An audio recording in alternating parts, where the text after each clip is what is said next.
ഹിന്ദു വിശ്വാസത്തിൽ ഗണപതിയെക്കുറിച്ച് രസകരമായൊരു കഥയുണ്ട്. ഒരിക്കൽ ഉണ്ണി ഗണപതി തൻ്റെ പിതാവായ പരമശിവനോട് തനിക്ക് വിവാഹപ്രായമായെന്നും തൻ്റെ വിവാഹം നടത്തി തരണമെന്നും അഭ്യർത്ഥിക്കുന്നു. ഗണപതിക്ക് വിവാഹപ്രായമായില്ലെന്ന് പറയാൻ മടിച്ച പിതാവായ പരമശിവൻ ഉണ്ണി നാളെ വരൂ, നാളെ വിവാഹം നടത്താം എന്ന് ഗണപതിക്ക് വാക്ക് കൊടുക്കുന്നു. പിതാവ് പറഞ്ഞതിന് പ്രകാരം പിറ്റേ ദിവസം പരമശിവൻ്റെ അടുത്തെത്തിയ ഗണപതി വീണ്ടും അതേ അഭ്യർത്ഥന ആവർത്തിക്കുന്നു.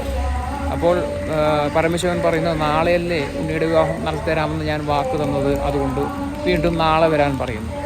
ഒരു ഉറപ്പിന് വേണ്ടി ഗണപതി പിതാവിൻ്റെ കയ്യിൽ നിന്നും ഈ ഒരു ഉറപ്പ് എഴുതി വാങ്ങിക്കുന്നു.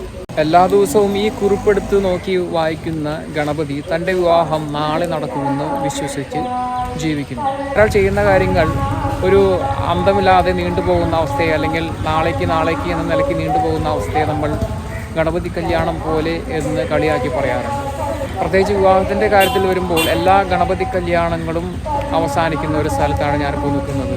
പ്രത്യേകിച്ച് മംഗല്യസിദ്ധി പൂജയ്ക്ക് പേര് കേട്ട മംഗല്യസിദ്ധി പൂജ കഴിച്ച് ഇവിടെ പ്രാർത്ഥിച്ചു കഴിഞ്ഞാൽ ഗണപതി കല്യാണം പോലെ നീണ്ടുപോകുന്ന കല്യാണങ്ങൾ അല്ലെങ്കിൽ മംഗല്യം പെട്ടെന്ന് നടക്കും എന്നുള്ളൊരു വിശ്വാസമുണ്ട്. അങ്ങനെയുള്ള വിശ്വാസം കൊണ്ട് പ്രസിദ്ധി ആർജിച്ച ഒരു ക്ഷേത്രത്തിൻ്റെ മുൻപിലാണ് ഞാൻ ഇന്നുള്ളത്. ഞാനിപ്പോൾ നിൽക്കുന്നത് കുന്നംകുളം കക്കാട് മഹാഗണപതി ക്ഷേത്രത്തിൻ്റെ മുൻപിലാണ്. ഇന്ന് കർക്കിടക മാസം പ്രമാണിച്ച് അവിടെ ചെറിയ ചില വിശേഷങ്ങളുണ്ട്.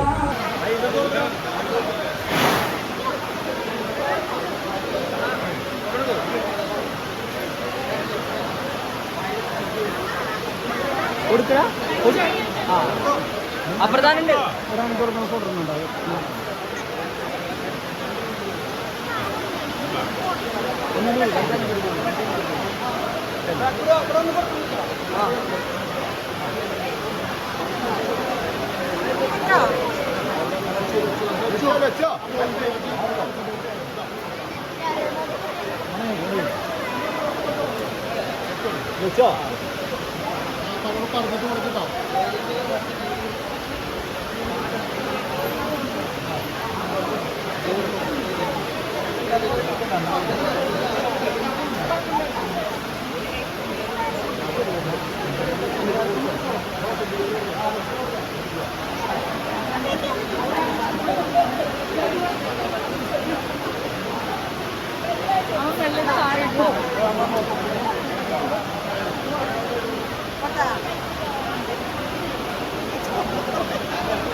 여기 어디 갔나?